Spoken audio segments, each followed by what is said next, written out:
Good evening and thank you for joining us. Carly, pretty big news there for the Bobcats. It is. Prepare to be lifted away, if you will. And there is an opportunity for some fans in the community to be lifted away as well. So that's coming up in sport. Fantastic. Everyone's invited.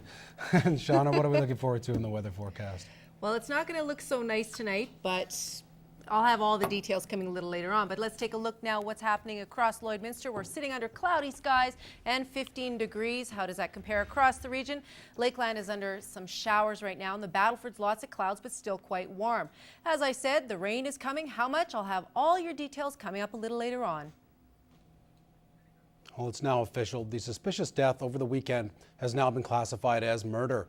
This is the first homicide the city of Lloydminster has seen since January of 2010. Jack Haskins has been following the story and brings us the details. It's been 3 days since the tragic death shocked the people of Lloydminster. And today, Newcap News has learned the identity of the man as 46-year-old Gurwinder Singh. He worked here at this Domino's Pizza, and his co-workers are absolutely shocked at his death. As soon as I heard what happened, I kind of just broke down. I didn't know what to think or say, because he was the nicest guy. He didn't need to go the way he did go. Someone like that should have passed away in his sleep or something, not violently. Scott Rustin had worked with Singh for 3 years, where the two became close. He was always thinking about other people, never himself, always making sure. He'd always give me crap for smoking and stuff and try to make me a healthy guy. I signed his wedding papers actually. I would do anything for that guy, I really would, because he would do anything for me. An autopsy confirmed that Singh suffered fatal injuries in an altercation with another man early Saturday morning. It was the first murder in Lloyd since last January, and the RCMP are making this case one of their top priorities. It's unfortunate, but we're really here to respond to the incidents that do happen. And homicide can be one of those types of incidents that we respond to, and we're here to do our job. As for Singh's friend Scott, he's still trying to understand how this could have happened to someone who he thought was such a great person. I really don't know why somebody would do that to him, especially him. He did not deserve that at all. The RCMP is going to continue with this investigation by interviewing the other man involved in the altercation. However, that's going to have to wait until he's well enough to be released from hospital. Jack Haskins, Newcap News. A new scam is making its way across Canada. Sask Power and Service Alberta are both warning customers about con artists claiming to be salespeople trying to sell an electronic device that claims to cut consumers' power costs.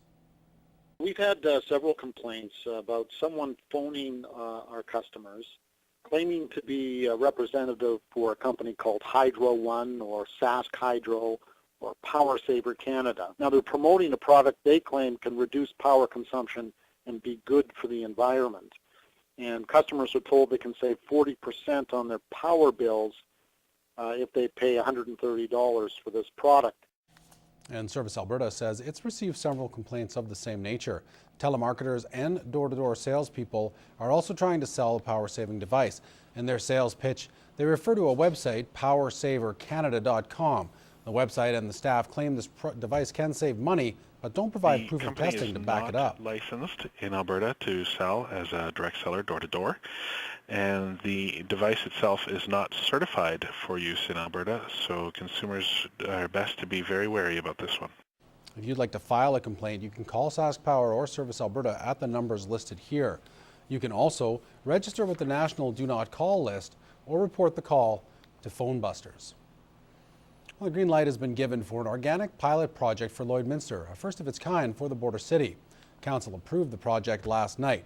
It's essentially the result of a survey the city conducted last year in which residents stressed a strong desire for a program of this type. 254 households in the Lakeside area will take part in the project. They'll receive a green bin, which they'll use for their organic waste, and they'll switch from a blue box to a blue bag. Holmes says the project will launch in October and the waste will be taken to a compost biomediation site in Vegreville. This will allow us to be evaluated for a year and then provide that information back to council. Well, things are looking positive for the owner of the dilapidated house on 50th Avenue and 55th Street in Lloydminster. According to a recent update from the Prairie North Health Region, Ken Nelson has started to clean up and only has a few more loose ends to tie together.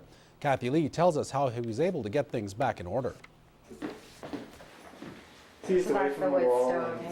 Ken Nelson says he is indebted to the Good Samaritans who helped him get back on his feet. They contacted me and they just did amazing things. I could have never done it without their help. They took the garage down, 3 guys from Kitscoty and 5 or 6 people from up north.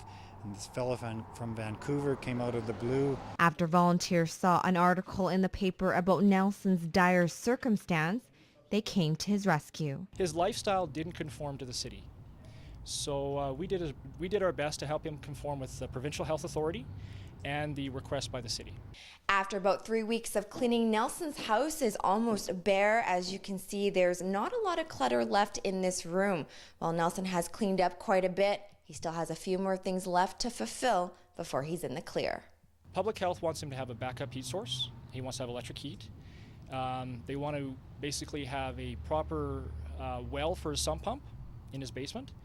And they also want his wood stove to be fire inspected. These issues are part of the original 11 items Nelson was required to fulfill, but public health authorities have requested for further repairs. We can have this all done by August 15th. The positive news was presented during a council meeting Monday night. We're delighted to see that progress. We wanted the compliance, we wanted it remedied, and Mr. Nelson has done a wonderful job. And currently the city has rescinded the order to demolish. If things keep going the way they're going, we don't have a role. If you comply with our bylaws, as is now the case, that's all we're here for, is to make sure that neighbors and neighborhoods comply with the bylaws so everybody has a standard of living to be expected that we all pay for. After August 15th, Nelson's progress will be assessed again in front of a judge. But for now, he's content with the decisions. They were very good. I'm so glad that council and the mayor saw the light and saw that I was doing my best to do what I could do. Kathy Lee, Newcap News.